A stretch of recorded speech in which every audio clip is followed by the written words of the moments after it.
And today, as by your request, Ogni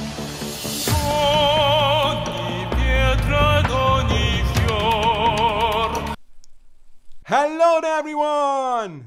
My name is Andreas Grussl, I'm a vocal coach, and today I will react to and analyze the great Dimash singing Olimpico, which again was composed for Dimash by the amazing maestro Igor Kruтой. Now let me say, I'm really excited about this one because in your comments, so many of you told me that this is the #1 operatic song I need to listen to. So let's get started. Wow, what a crowd.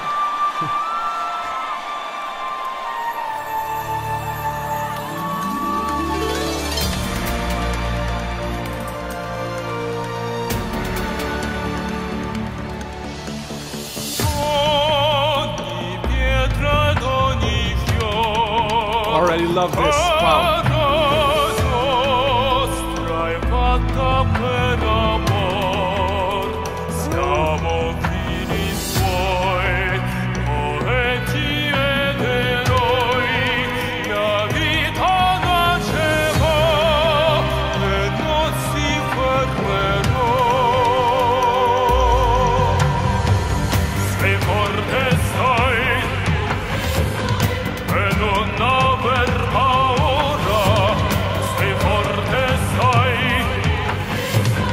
Very nice.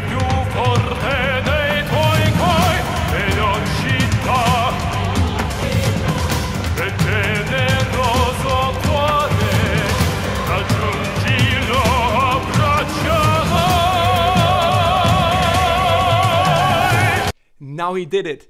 He gave us a more tenor-like classical sound. So his voice was still dark in the background, but we had a lot more brightness this time than, for instance, in a baritone sound in Ti amo così. That gave us this real nice touch of a heavy spinto tenor voice,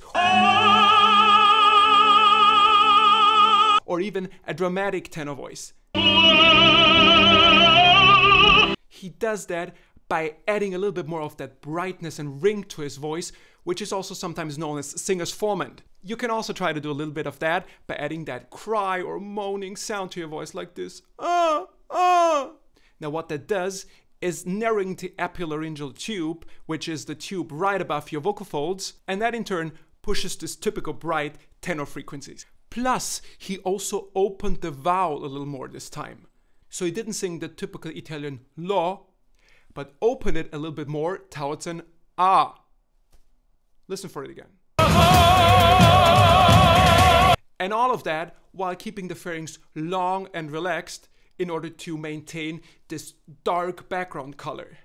Now let's take a moment to appreciate what coordinative masterpiece this sound color is.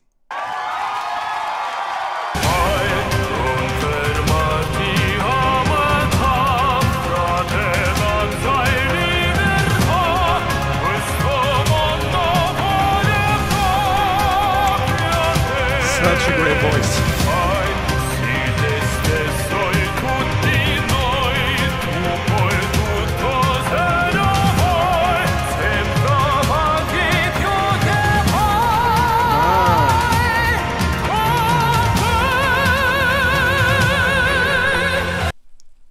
My vocal geek heart explodes right now. So in his last phrase, he started on the same full voice tenor tuning that we've heard before in the song. But then, on the first poi, which was a B flat 4, he migrated the sound more towards a mixed sound. He did that by adding a tiny little bit of nasality, also known as nasal airflow. You can do it like this. Which took away a little bit of the darkness in the sound, and in my opinion, gave it a little bit more of that pop music touch, which was a very nice variation in sound color in this piece. And then, on the top note in this phrase, so on the second poi, which was a C5, he used less nasal airflow and opened the back of his mouth again so that he gets more of that darker voice color back into the sound.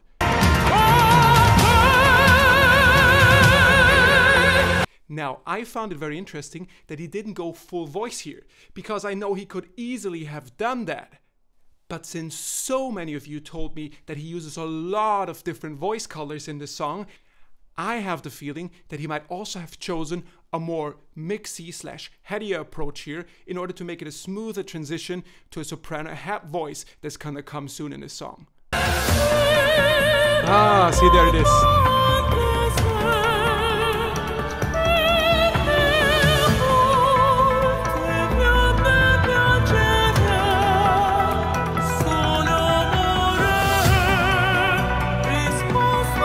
He has an angelic tone, angelic voice.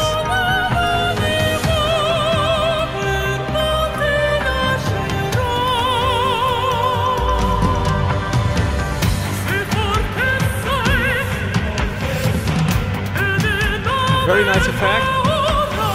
Reminds me a little bit of the Indian goddess Shiva.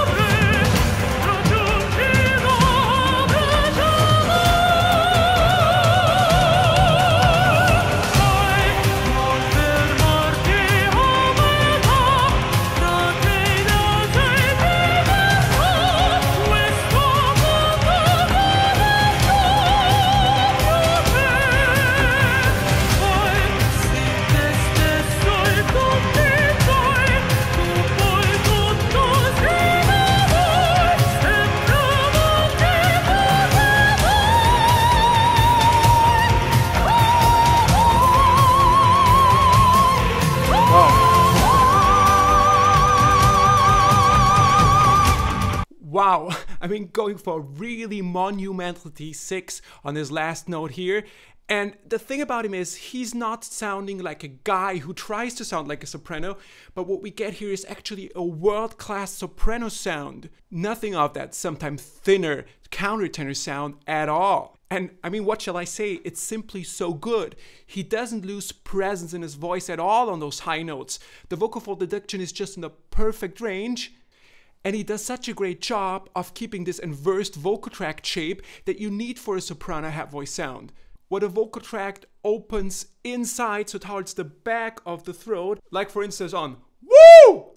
And at the same time also drops the jaw while keeping this position.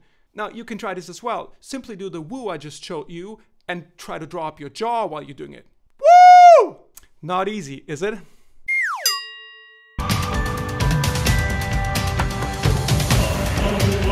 I mean, look at this charisma and stage presence. If this isn't a superstar.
This was really like nothing I've ever heard before, so you really haven't promised me too much. Plus, the high notes revealed something very interesting in his voice that I've never seen in a male voice before. Because on that last high note, this E6, his voice behaves exactly like a female voice. See, he's not in a full whistle register up there, like men who are able to sing up there, which are very few, would actually have to be. But at the same time, he can't have short, thinner female vocal folds, because otherwise he wouldn't have been able to hit the low notes in Ti amo così and also Your Love the way we heard them. Now, how is that possible? Is he an alien or what?